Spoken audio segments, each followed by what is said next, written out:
Join us in this enlightening journey as we delve into the wisdom of Quo, exploring the nuances of spiritual growth, the necessity of repetition, and the profound interconnectedness of our being with the Creator. Whether you're new to these concepts or a seasoned seeker, this video offers valuable insights to aid you on your path. If you enjoyed this video, please give it a thumbs up, subscribe to our channel for more spiritual insights, and hit the bell icon to be notified of new uploads. Share your thoughts and questions in the comments below. We'd love to hear from you. December 12th, 1993. Channeling disclaimer. This telepathic channeling has been taken from transcriptions of the weekly study and meditation meetings of the Rock Creek Research and Development Laboratories and L/L Research. It is offered in the hope that it may be useful to you. As the Confederation entities always make a point of saying, please use your discrimination and judgment in assessing this material. If something rings true to you, fine. If something does not resonate, please leave it behind, for neither we nor those of the Confederation would wish to be a stumbling block for any. Group question. The question this afternoon has to do with what the Confederation contacts that we speak with think about are continually asking basically the same sorts of question. We seem to need a lot of repetition concerning being and doing in our lives, controlling and allowing things to work for their own ends, or, basically, the lessons of love. And we're wondering how this all looks to the Confederation contacts as they observe our behavior, listen to our questions, and see our concerns are sort of orbiting in small circles. Carla channeling. Quo. We greet you in the love and in the light of the one infinite Creator. We are those of the principle known to you as Quo, and the love and light of the one with which we greet you is our way of expressing all that there is, so that in this greeting we have offered to you all that we have to offer in service. We are in service to your people to promulgate this one deeply held opinion of ours, that is, that there is but one great original thought, that thought called love, which is the Creator and the nature of all that there is, with light being that instrument with which the grand tapestry of your world scene is woven. We come to answer your query concerning repetition. We were unaware that we ever do any other thing but iterate and reiterate the one simple truth, that all that there is one thing, that thing being a mystery which recedes before us as we move in that which we hope is a positive evolutionary way. Therefore, we have a very favorable opinion of that which you conceive of as your repetitive queries. The admonition, "Be ye perfect as your Father is perfect," is attributed to the teacher known to you as Jesus. We, too, encourage the attempt to be perfect, that is, be perfectly loving just as the infinite Creator is infinitely loving and purely loving. Yet, this instrument himself was a broken and imperfect entity within the veil of third density incarnation. However, this teacher encouraged this drive towards perfection again and again. However, this teacher, in the ministry which expressed without words the nature of this entity's love, chose again and again to bestow that love, charity, and wisdom upon those which any civilized culture would call imperfect, the tax collector, the prostitute, the halt and lame, and those possessed, a veritable rogues gallery of failed and sinful entities. These profoundly imperfect entities were those to whom the one known as Jesus expended the most care, going after that one in the 100 which is lost, forgiving all for faith. To one who had faith, this entity was able to effect healing. Was any who was healed described as perfect or deserving? Not at all. We, too, encourage you to strive at your very highest level of effort to fight the good fight, as this instrument would say, gazing upon the present moment and the future as the ever-unfolding opportunity to become perfect. Yet, in this endeavor, we predict that the odds are great that you shall not perceive yourselves as being anywhere near to perfection. This instrument earlier stated that she was in despair because she looked at the actions and thoughts of several different present moments, asking the self, is this the way you live in the Creator's presence?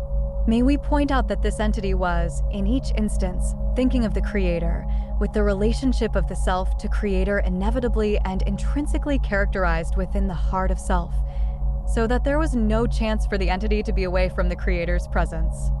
In each and every self-perceived imperfection of thought and action, each of you, as you criticize yourselves, gaze at who is criticizing and who is criticized. These are both the self. The dialogue with self would not be possible were not the self composed of voices which include that voice which calls to remembrance. When the seeker begins the conscious portion of its incarnational work in consciousness, all is unknown. The desire to learn is great, and the first lessons are transformational, as the conscious mind begins to deal with our opinions of how, within incarnation, entities might speed up the rate of their spiritual evolution. They are able to make large changes quickly. The meditation is placed in a kind of routine, and the entity begins experiencing fairly rapidly the results of that daily meditation. The world of nature is seen with brand new eyes which gaze upon the creation of the Father, seeing that which we, too, see, the euphonious harmony of all things in the visible world, vital, alive, and praising the infinite Creator. The rhythms of life are seen in an entirely different way as the processes of meditation and contemplation go forward, and it begins to be a world in which there are things which the seeker can see to do in the way of their service towards the Creator and others. These things are noticeable changes. The difference it makes to the living a life based on faith is palpable, but the seeker moves onward, and each step takes the seeker into that new world in which things have not yet been constructed. Soon the changes within, meeting and reacting with the environment, begin to cause that which one might experience as a dying away of some of the self, the turning towards a different or transformed view of how the spiritual journey shall be run. And more as this process continues, the seeker finds itself torn loose from all that previously maintained equilibrium. The path moves onward, yet the self is transforming and is not any longer a set character. The seeker begins to wish to have some kind of structure within which to seek, yet that structure is constantly being torn down to some extent by the progression of the spiritual evolution which was desired. Thusly, as this desire for spiritual evolution is progressively satisfied, just so it becomes that which is not familiar. And in the middle of the seemingly effortless meditational practice, one finds the self becoming very full of effort, attempting to digest and inwardly mark all that is taking place in a balanced and truthful way. The self becomes less known, for much is in motion. And as the question itself implies, the odds are good that quite often within the stretch of years of a seeker's conscious spiritual walk, the self will be, again and again, rather frequently out of balance, or shall we rather say, perceiving the self as out of balance, and there's the wishing and hoping for more balance, for more skill in expressing the life in love and in service. Perhaps our greatest message to you in this regard is, keep walking. Do not be disappointed in the self because there seems to be the repetition of message.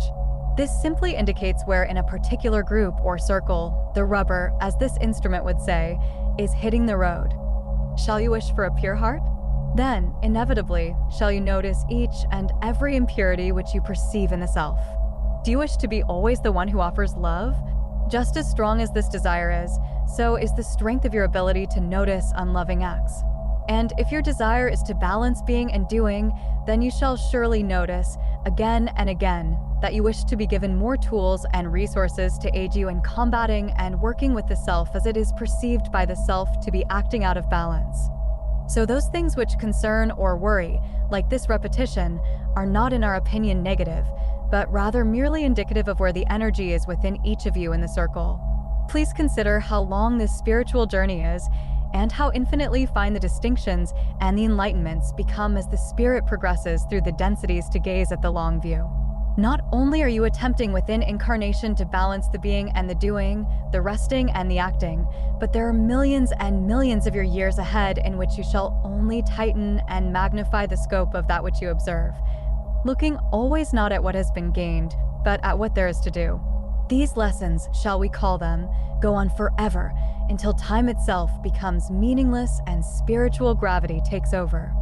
We ask, then, that the heart rest in a peace which does not come from settling differences or realizing truths. We hope for each of you a peace that is full of the striving of entities to rest in the Creator. That Creator is not still. The Creator in which you rest builds up and tears down all possible avenues.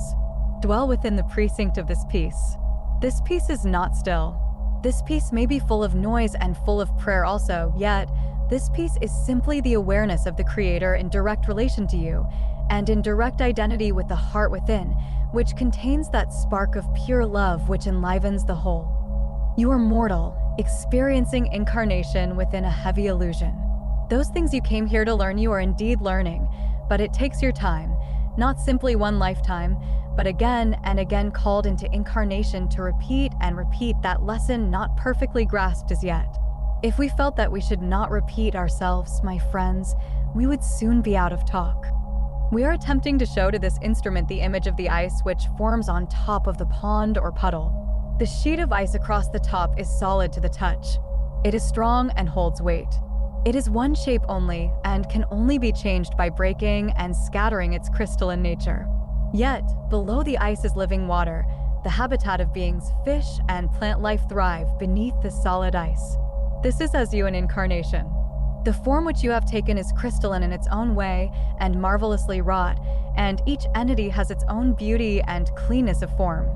This solid entity which greets you in the mirror shall be your physical identity until you leave both the illusion and that physical form behind.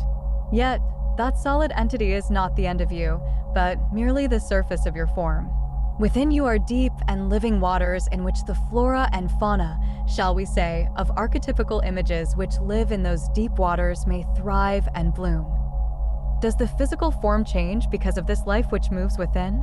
Usually not, yet this is yourself, mostly unknown by you except that you can feel that pressure of vitality coming from the depths within, and you can experience this depth and fullness of being. The crystalline form will indeed need to be battered with that blunt instrument called repetition 100 or 1,000 times before the dent is made. The form changes, the mental formation changes, the emotional changes, the work is slow. And you feel pokey and petty and tired of not quite getting it yet. We encourage and exhort each in the regular allowing of the definition of the self to be consciously altered by the bringing into remembrance and awareness that living, breathing, vital part of the deep self. Breathe deeply of that living water. Inhale it into the form which is the physical health. Consciously irrigate and marinate the self in these living waters of deep mind. Then allow that consciousness to fade, so that you may, once again, take up the attempt daily, hourly, moment by moment, to live the life of faith as witness.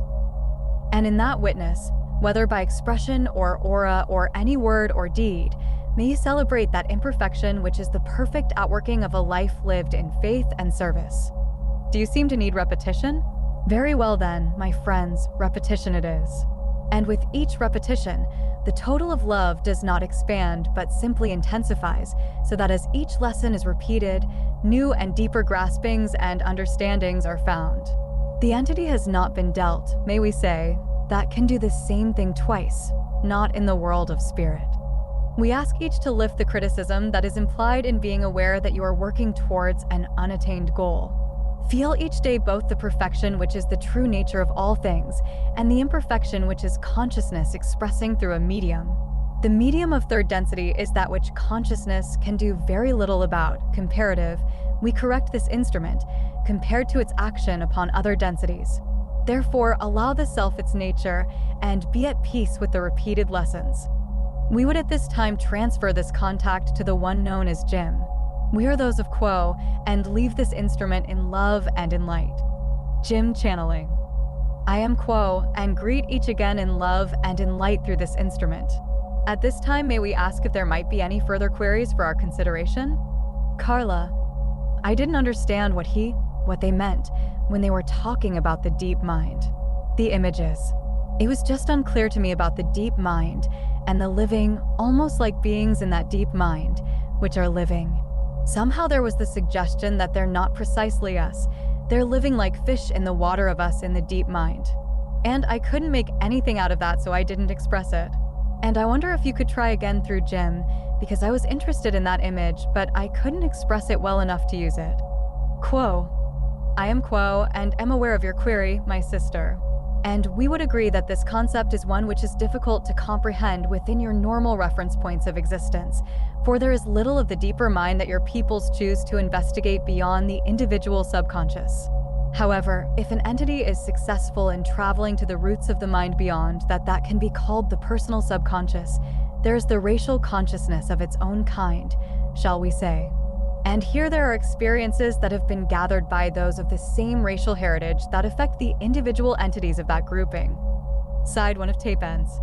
Jim channeling. I am Quo and am again with this instrument. We shall continue. Beyond the racial mind, there is the planetary mind that is different than the racial mind on this particular planetary influence. For, as you are aware, many there are upon your planet that have had their beginnings elsewhere upon other planetary influences, so that there are various racial minds which compose your planetary mind. It is possible for a third density planet to evolve with only its original second density population progressing to the third, so that the racial and planetary minds are more alike if not identical. Moving further into the roots of the tree of mind, we come to that portion which is called the archetypical mind. It is here that the blueprint for your evolutionary process is found, so that the influences that you experience from this source are of a fundamental nature and provide insight and inspiration into your daily experience only in the form of echoes, hints, and shadows. At the level of the archetypical mind, there is the participation, both of the individual entities such as yourself and entities of quite another nature, though all are one in truth. The creative forces or intelligences that are responsible for this portion of the creation in its very essence are those which work upon the level of the archetypical mind, refining that cosmic mind of the one creator in such and such a fashion, so that there is the possibility that the creator may know itself with greater variety and intensity than if the cosmic mind did not experience further refinement. It is here, at this level, that we were speaking previously in suggesting that there are concepts that are basic to third density experience which have their origin at this level of archetypes. And because of this similarity of lessons to be learned, there is the seeming repetition of experience for the seeker of truth within your illusion. Thus, you draw from the same well waters that nourish your life being and give it its flavor, its elan. Is there a further query, my sister? Carla. No, thank you. That was fascinating. Quo. I am Quo, and we are grateful to you as well, my sister. Is there another query? Carla. Not for me, Quo. Quo. We are those of Quo, and are aware that we have spoken for a goodly portion of your time this day, and we are most grateful to each of you for inviting us to do so. We are overjoyed at this opportunity, and we can assure you that though it seems there is repetition upon repetition within your illusion, that the effort you make to greet each experience with love and with light is unique, and adds its own portion not only to your experience, but to the experience of the one creator. And each effort, each breath, and each thought that you take is treasured by those who observe and have responsibility for this progress as your teachers, your friends, and your guides, shall we say. At this time, we shall take our leave of this instrument and this group, leaving each, as always, in the love and in the light of the one infinite creator. We are known to you as those of Quo. Adonai, my friends. Adonai,